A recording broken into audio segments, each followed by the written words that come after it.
Hi guys, welcome back to another video, where today we're checking out these 4 Timemirco models. If you like what you see, make sure to drop a like and subscribe if you are new, but without further ado, let's jump straight in. So to kick the video off, we have this Honda Civic FD2 coming in the classic spoon livery. As you can see, it comes in the yellow box to match, with the nice bulkier box instead of just a standard sleeve, which I do like to point out as being a little bit stronger and a little bit sturdier. Obviously you do actually get more packaging as well, so if you are one for how much you get for your money, you do technically get a bit more for your money with the Timemirco packaging like that. So as you can see, this model isn't actually numbered, unlike some of the other models I have unboxed in previous videos and some that I am going to unbox in today's video. But nevertheless, you can still see this model has loads and loads of detail.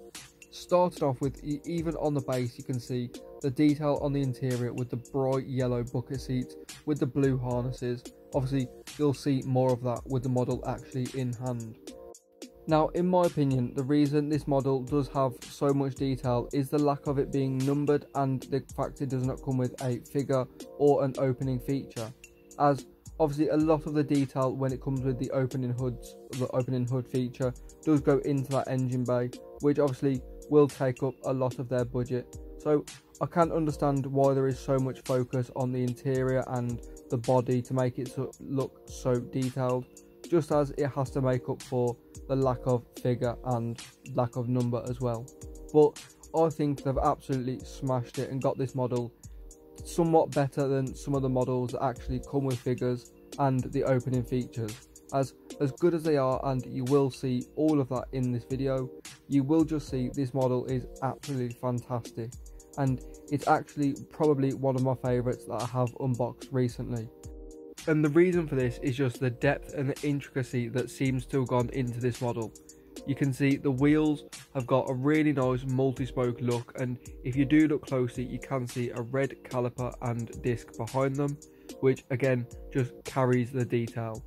You can see a little Honda logo in the centre of the wheels, but it is just barely visible, but the Honda badge on the front is extremely visible.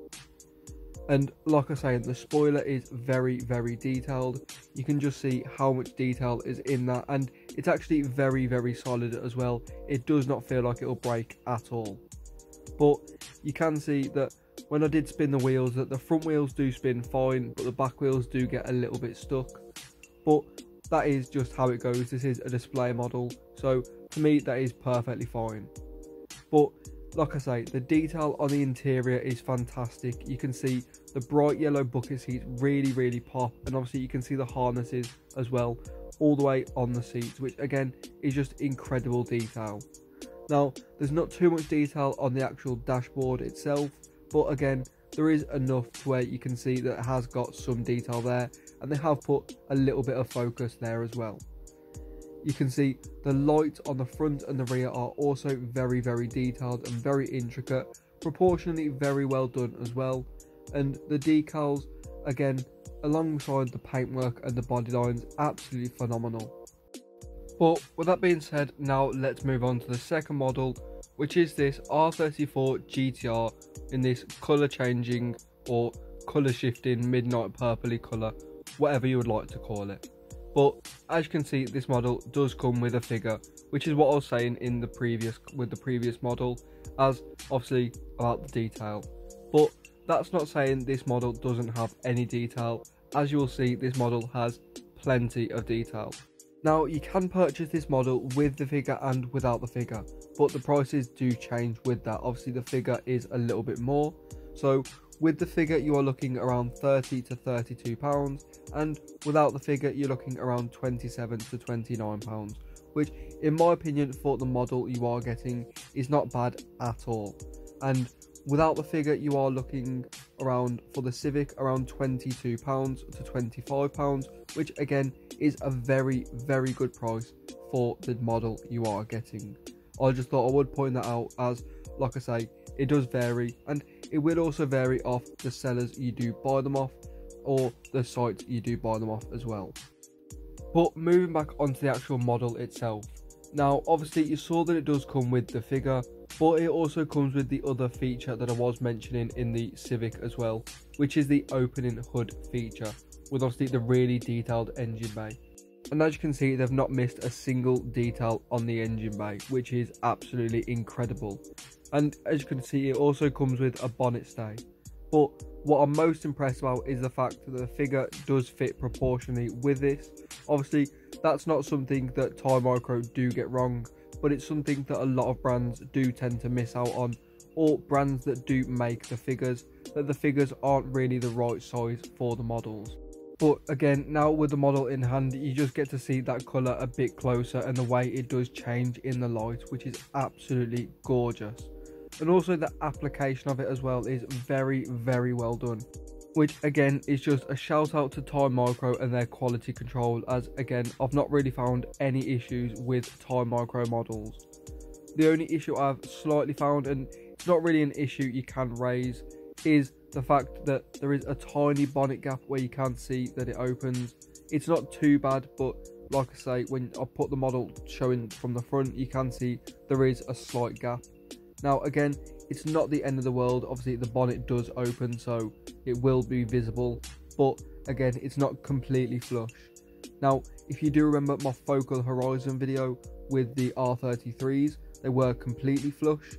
Now I will give you a little heads up, I have got another focal horizon video in the works, so stay tuned for that, as you really don't want to miss that. But back to the R34 from Timemirco, you can see obviously the bonnet with the little bonnet gap is really easy to open. Obviously you can see the bonnet stay, again, really easy to put up and really easy to put into place. Now again, just like the Civic, the wheels on the front do spin better than the wheels on the back, but behind them wheels again is a nice bright blue brake disc and caliper, which is just really nice detail, as the blue really pops against the silver rims. But you can just see the way this model sits, and proportionally it's absolutely fantastic. You can just see the detail on the headlights and the tail lights is really good, and the spoiler as well is absolutely phenomenal. You can also see the GTR badge, the GTR plate and the intercooler on the front, the Nissan badge and GTR badge on the back, and like I say, the detail just doesn't stop there. It has a nice interior as well, with red and black seats, which again just really contrast the model. But now let's move on to the third model, which is this Nissan GTR R35 coming in the Liberty Walk blue and white 46 livery, and as you can see it comes with the figure as well. Now as you can see, this model is just coming in the standard sleeve packaging, not the full protected card, which obviously I do prefer the full protected card version, but the sleeve still looks very clean as well. Now as you can see, it does come with the figure and it's displayed a little bit different to the R34. Obviously that was just in a bag on the top of the car. Now this one, obviously it's with the base in the car protected a little bit more, but I have brought the issue up before where, I don't know if you did quite see, you'll have to rewind if you didn't, but there is a little gap between the acrylic case and the base where it sits, because the packaging is for the figure is a little bit too big, and that does cause it to have a little bit of effect on the actual sleeve packaging itself, as it is a little bit thicker. Now it's not too big of an issue when it's the full package design, it just does get a little bit stuck when trying to take it out the packaging, but again with the sleeve it can tend to damage it when trying to put it back in, as it doesn't really fit the actual sleeve. But the actual figure itself is extremely well detailed. You can see the Liberty Walk performance, or LB performance, down the legs, which is really clear, but my camera doesn't really pick it up unfortunately. And the model again is very well done. The detail and proportion again is extremely well done. Now in my opinion, I do think they could have got the rear a little bit better. It does seem a little bit boxy and the tail lights aren't exactly the best. The silver is way too big and they are way too dark of lights. Now I know this car does have darker tail lights, but to me they're not that dark. Obviously besides that, you can see the wheels do spin very well, and again there is a brake disc and caliper behind them, just again adding to the detail. Now paint wise, you can see that this has more of a matte or more of a satin finish to it, which again does look very nice, but it kind of does give the impression that the application is way too thick, which in person and in hand is actually not. It's just the actual finish of the car, which again isn't really any fault of its own. It's just the way it's coming across on camera, unfortunately. But like I say, with the figure and proportionally, it's very well done. And again, the figure is proportionally absolutely excellent as well, like I mentioned with the R34. To me, this model isn't exactly the greatest model, but again, it is still very good. There is a few little letdowns, like the tail lights on the rear and just the way the rear is presented, but proportionally and detail wise, it is absolutely very well done. And obviously it does also come with a figure. And that now brings us to our final model of the video, which is this Volkswagen T1 pickup in the pink pig livery. Now this car also comes in the same sort of livery but in silver as well, and if you would like to check that review out, there is a link to my other Facebook page in the description, as well as a place to purchase the models as well, also another link to a Facebook group. So make sure to head to both of them if you want to purchase any of the models from today's video. But like I say, this is the Volkswagen T1 pickup in the pink pig livery with a nice wide body on as well. Now this is the first time I've checked out any sort of Volkswagen T1 from any sort of brand, let alone it be a pickup or the full cab version. So I was super excited to check this model out, and I was very impressed by it as well. You can see even sat on the base is super low and just slammed to the ground, and even off the base, which we will get into, is a super heavy casting. But for now, you can just see the detail on this model is incredible. You can see the carbon splitter on the front, and like I say, just how low it is to the ground. You can see the surfboards in the rear, which again also come in the pink pig livery, and the pink wheels as well, which again, the pink on pink just looks really cool. Unfortunately, this model doesn't come with a figure or any opening features, but again, the detail is really what carries this model. You can get glimpses of some pink seats on the interior, which we will get into, but again, it's just how heavy this casting is, how much detail has gone into it, such as the elongated tail light, which is actually really hard to make. Obviously it is full plastic and it's very detailed. Obviously you can also see the lights on the front and also the classic VW badge. Obviously the fitment again on the wheels is absolutely phenomenal, and the wide arches are again super wide, and the fitment is incredible on them. You can just see how smooth the body lines are and how good proportionally the surfboards are on the back as well. You can see they are very well done and there is a fair bit of detail to them.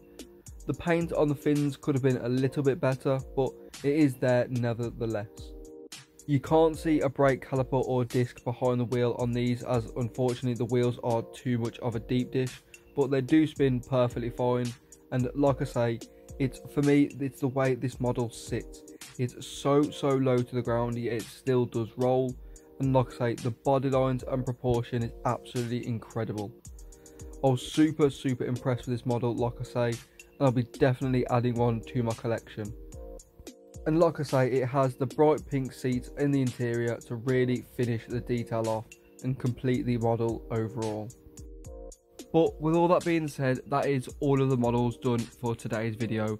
Let me know in the comments which one was your favourite and why, and also if there's any more models you would like me to review from Timemirco. But I am going to wrap up here, guys. Thank you so much for watching. If you have enjoyed, drop it a like, and I'll see you all next time.